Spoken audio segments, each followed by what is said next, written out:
नमस्ते विद्यार्थियों।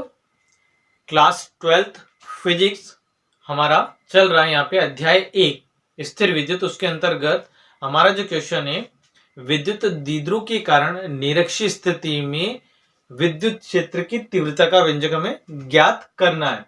यह हमारा डायग्राम है, इसमें चित्र है जहां पे ए बी आपका एक विद्युत द्विध्रुव है जो प्लस क्यू और माइनस क्यू आवेश से मिलकर बना है। इसका मध्य बिंदु O है। O से R दूरी पर एक बिंदु P है तथा इन दोनों आवेशों के बीच की दूरी कितनी है? 2L है। मध्य बिंदु O से R दूरी पर बिंदु P है जिस पर हमें विद्युत क्षेत्र की तीव्रता ज्ञात करनी है। ठीक है, तो यह जो चित्र का डिस्क्रिप्शन है, यहीं से हम क्वेश्चन हमेशा स्टार्ट करते हैं। चित्र के आधार पे ही आपका सारा आगे का डाटाबेस बढ़ता है या आगे का व्यंजक आपका होगा। तो चित्र मोस्टली इंपॉर्टेंट होता है, चित्रों को हमें अच्छे से याद कर लेना या अच्छे से बनाकर दिमाग में रख लेना है। तो आइए हम स्टार्ट करते हैं। तो यहां पे हम लिखेंगे माना ए बी एक विद्युत द्विध्रुव है जो प्लस क्यू और माइनस क्यू आवेशों से मिलकर बना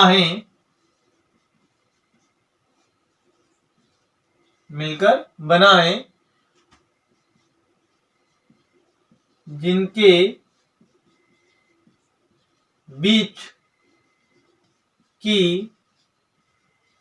दूरी 2L है। द्विध्रुव का मध्य बिंदु 2L है। द्विध्रुव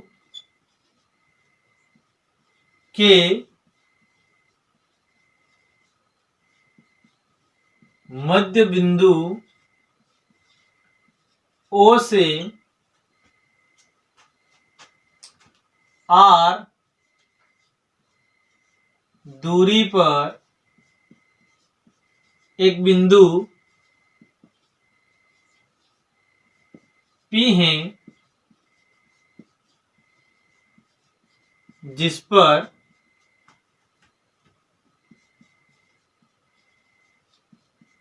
विद्युत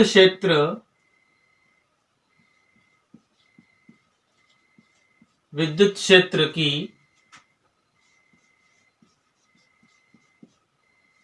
तीव्रता ज्ञात करनी है। विद्युत क्षेत्र की तीव्रता ज्ञात करनी है। ठीक है, अब यहां इतना चित्र का डिस्क्रिप्शन हो, आसानी से चित्र से याद कर रख सकते हैं कि ए बी एक विद्युत द्विध्रुव है जो प्लस क्यू और माइनस क्यू आवेश से मिलकर बना है। इसके बीच की दूरी या इन आवेशों के बीच की दूरी 2L है। द्विध्रुव के मध्य बिंदु O से R दूरी पर एक बिंदु P है जिस पर हमें विद्युत क्षेत्र की तीव्रता क्या करनी है? ज्ञात करनी है। तो आगे बढ़ते हम लिखेंगे बिंदु A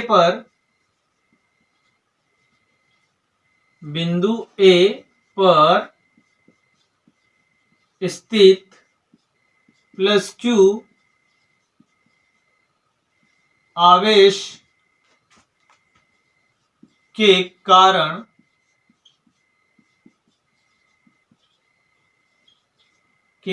बिंदु P पर विद्युत क्षेत्र की तीव्रता। तो विद्युत क्षेत्र की तीव्रता कितनी हो जाएगी आपकी? E1। हम इसे क्या नाम देंगे? E1 बराबर 1/4 पाई एप्सिलॉन 0 Q बटे दूरी का वर्ग।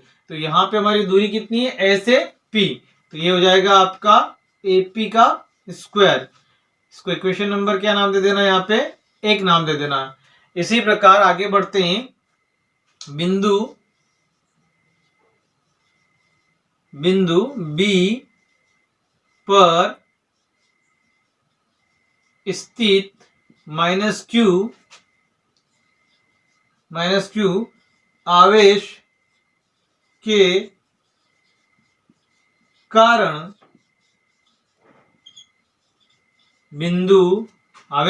बिंदु P पर विद्युत क्षेत्र की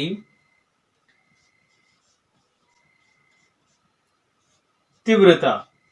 तो विद्युत क्षेत्र की तीव्रता कितनी हो जाएगी, इसको क्या नाम दे देना हमें, E2।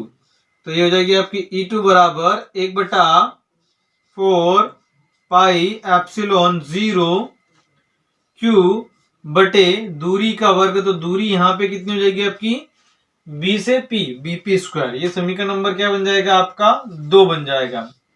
अब यहाँ पे हम क्या देख रहे हैं कि ये जो हमारी दूरियां हैं दोनों की वो क्या है, समान है। तो यहाँ पे परिणामी तीव्रता के लिए हम आगे बढ़ते हैं। तो परिणामी तीव्रता का जो हमारा सूत्र बनेगा, इसको हम रफ कर देते हैं। आपको साथ साथ में नोट करते जाना है और नोट्स बनाते जाना है, ठीक है। तो इसको हम रफ कर देंगे। तो यहां पे हम लिखेंगे, अब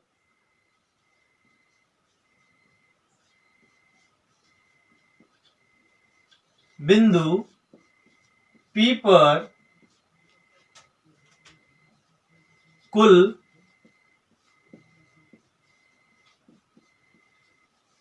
परिणामी तीव्रता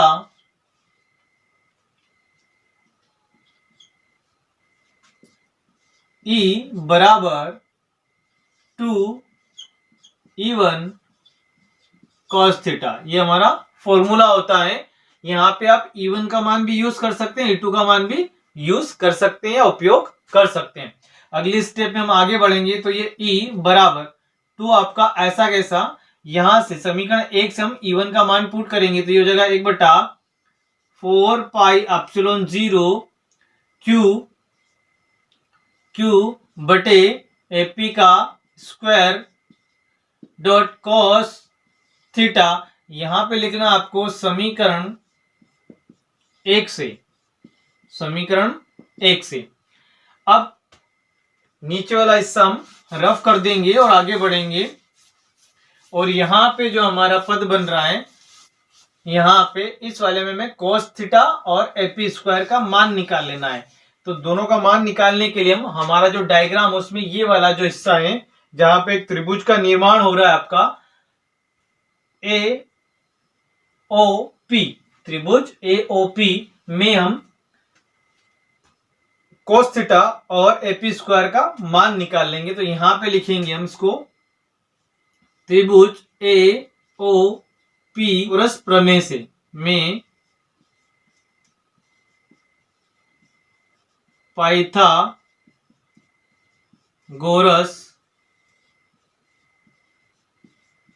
प्रमेय से। तो पाइथागोरस प्रमेय हम लगाएंगे AOP में। तो क्या हो जाएगा, कर्ण का स्क्वायर यानी AP का स्क्वायर बराबर लंब का स्क्वायर मीन्स R का स्क्वायर, लंब कौन है आपका R, प्लस आधार का स्क्वायर यानी L का स्क्वायर। तो यहां से थोड़ा और हम आगे बढ़ते हैं। यदि AP का मान हमें निकालना है तो ये हो जाएगा रूट के अंदर, यहां से स्क्वायर हटेगा तो उधर क्या लग जाएगा, root R square plus L square. अब AP स्क्वायर का मान हमारे पास आ गया, हम cos थीटा का मान निकाल लेंगे। तो cos थीटा का जो मान होता है आपका वो क्या हो जाएगा आपका, cos थीटा बराबर, यहां पे आप देखिए लाल बटे कक्का से अगर हम देखें तो आधार बटे कर्ण, तो आधार का मान कितना L, कर्ण का मान कितना है हमारे पास, ये आपका कर्ण AP स्क्वायर। तो कर्ण का मान कितना आपके पास R स्क्वायर, रूट के अंदर R square plus L square. तो ये आपके दोनों मान आ गए। अब ये दोनों मान कहां पे रखेंगे, यहां पे रखेंगे। इसको आपको क्या कर देना है, समीकरण नंबर 3 नाम दे देना है, समीकरण 3 नाम दे देना है। और यहां पे लिखेंगे हम समीकरण 3 में cos थीटा व एपी स्क्वायर का मान रखने पर, तो समीकरण 3 जो हमारी बनी है उसमें हम क्या कर लेंगे, मान पुट कर लेंगे। ठीक है, तो समीकरण 3 आपकी जो है उसमें हम मान पुट करते हैं, मान रख लेते हैं। तो यहां पे जब हम मान रखेंगे तो ये आपका समीकरण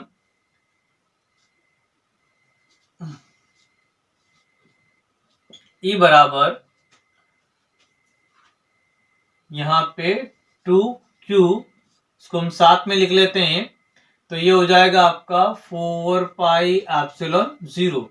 2q को साथ में लिखा, 4 पाई एप्सिलॉन 0 कॉस थीटा का मान और एपी स्क्वायर का मान, तो 1 ये हो जाएगा एपी स्क्वायर का मान। यहां पे देखिए तो क्या है आपका R square plus L square. AP square का मान क्या है, R square plus L square dot cos theta का मान रखेंगे, तो कॉस थीटा का मान कितना हमारे पास, एल अपॉन में रूट के अंदर R square plus L square. ठीक है, ये आपका यहां पे हमने मान पुट कर दिया। अब हम आगे बढ़ते हैं।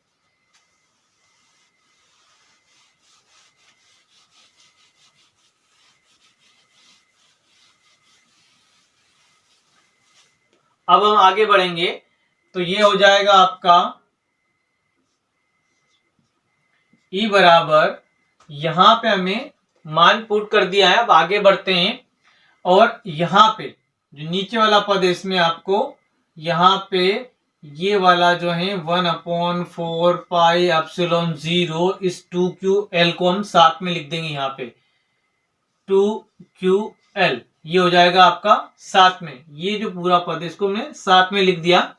अपॉन में आपका R square plus L square, और ये वाला जो पद है इसमें भी हम क्या करेंगे, जो आपका अंडर रूट है उसको घात रूप में बदल लेंगे, तो ये हो जाएगा आपका R square plus L square, और घात रूप यदि इसको बदला जाएगा तो यहां पे आपका क्या बन जाएगा, घात रूप क्या हो जाएगा 1/2।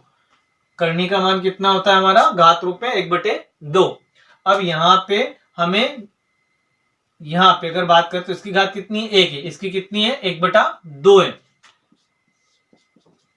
तो यहां पे हम देख रहे हैं कि आधार एक जैसे हैं, तो गुणे में घाते क्या हो जाएगी, जुड़ जाएगी, दोनों का गुणा हो रहा तो घाते क्या हो जाएगी, जुड़ जाएगी। साथ ही में हमें 2ql बराबर जो होता है सूत्र कितना होता है आपका p, है ना, 2ql का मान कितना होता है, p होता है। तो यहां पे हमें 2ql का मान रख देना है।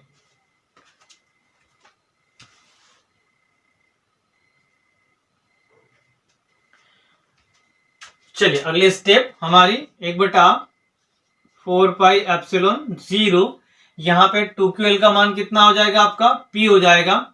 यहां पे हम बात करें तो ये हो जाएगा आपका R square plus L square, और पावर जो होगी इसकी तो ये हो जाएगी आपकी 3/2। ठीक है, 3/2, 3/2। चूंकि यहां पे आप देखिए आपकी पावर कितनी, 1 और 1/2, तो ये 1 प्लस 1/2, एलसीएम यहाँ पे लिया जाएगा 2 आएगा, तो ये हो जाएगा आपका 2 + 1 यानी 3/2। तो इस प्रकार से इसको अपने को हल कर लेना है। ठीक है, लघुत्तम लेके, तो यहाँ पे हो जाएगा आपका 3/2। अब यहाँ पे कंडीशन लगा लेनी है अपने को कि जो आपका एल है वो आर की तुलना में बहुत छोटा है, तो एल लेस आर। ठीक है, तो यहां पे हम एल को क्या मान लेंगे, नगण्य मान लेंगे, तो एल को नगण्य मानने पर एल को हम क्या मान लेंगे, नगण्य मान लेंगे। तो आगे बढ़ते हैं, तो ये हो जाएगा आपका ई बराबर 1/4 पाई एप्सिलॉन 0 p, यहाँ पे एल जो हो जाएगा वो क्या हो जाएगा आपका 0, तो जो 3/घात है वो किसको लगेगी, आर को लगेगी। तो यहाँ पे आपका आर स्क्वायर, इसकी घात कितनी हो जाएगी 3/2, यहाँ पे 2 घात से 2 घात क्या हो जाएगी, कैंसल आउट हो जाएगी, 2 घात से 2 घात क्या हो जाएगी, यहाँ पे कैंसल आउट हो जाएगी आपकी, तो घात कितनी बचेगी इसकी 3 बचेगी। तो ई बराबर 1/4 pi epsilon 0, 4 pi epsilon 0 p upon R की घात कितनी हो जाएगी 3 हो जाएगी, और यही अभिष्ट आपका क्या है, निरक्षीय स्थिति का सूत्र या निरक्षीय स्थिति का व्यंजक है। आई होप आपको वीडियो अच्छा लगा होगा, क्वेश्चन समझ में आया होगा। यदि आपको व्यंजक अच्छे से समझ में आया है तो लाइक करें, शेयर करें, कमेंट करें, और यदि आप मेरे YouTube चैनल पे नए आए हैं तो चैनल को सब्सक्राइब कर ले तथा बेल आइकन को प्रेस कर ले ताकि इस प्रकार के वीडियो आपको मिलते रहें। धन्यवाद।